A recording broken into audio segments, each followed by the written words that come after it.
రాష్ట్రాల వ్యాప్తంగా ఉన్న సంక్షిప్త వార్తలను ఇప్పుడు స్పీడ్ న్యూస్ లో చూద్దాం.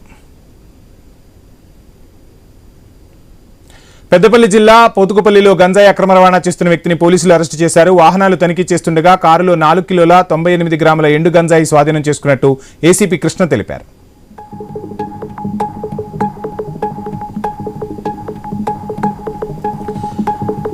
నంద్యాల జిల్లా ఆత్మకూరులో సంక్షేమ హాస్టల్స్ అంగన్వాడీ సెంటర్లను ఫుడ్ కమిషనర్ మెంబర్దేవి గంజమాల తనిఖీలు నిర్వహించారు. ఎవరైనా నాసిరకం సరుకులు పంపిణీ చేస్తే వారిపై కఠిన చర్యలు తీసుకుంటామని హెచ్చరించారు.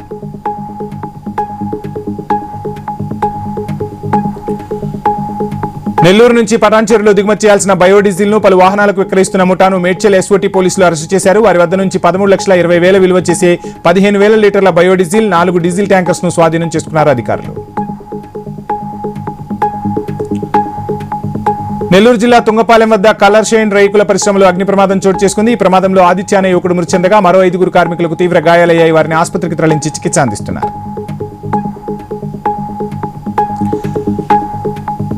హన్మకొండ జిల్లాలో టాస్క్ ఫోర్స్ పోలీసులు మెరుపు దాడులు నిర్వహించారు. ఈ దాడుల్లో 10 లక్షలకు పైగా విలువ చేసే గుట్కా, ఇతర నిషేధిత పొగాకు ఉత్పత్తులు స్వాధీనం చేసుకున్నారు. ఒకరిని అరెస్టు చేయగా మరో 2 పరారీలో ఉన్నట్లు పోలీసులు తెలిపారు.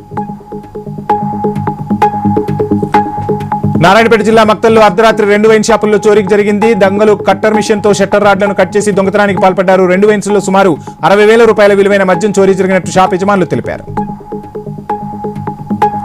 మంచిర్యాల జిల్లా చెన్నూరులో మంత్రి వివేక్ వెంకటస్వామి పర్యటించారు. కొత్త బస్టాండ్ ఆదర్శ్ నగర్ కాలనీలో సీసీ రోడ్డు పనులను ప్రారంభించారు.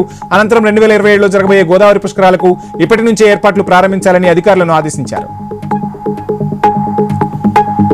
వైద్యుల నిర్లక్ష్యంతో కడుపులోనే పసికందు మృతి చెందిందని ఆరోపిస్తూ కుటుంబ సభ్యులు ఆందోళనకు దిగారు. ఈ ఘటన కామారెడ్డి ప్రభుత్వ ఆసుపత్రిలో చోటు చేసుకుంది. ఆపరేషన్ చేయకుండా నార్మల్ డెలివరీ కావడంతో మృతి చెందిన శిశువు జన్మించిందని ఆగ్రహం వ్యక్తం చేశారు.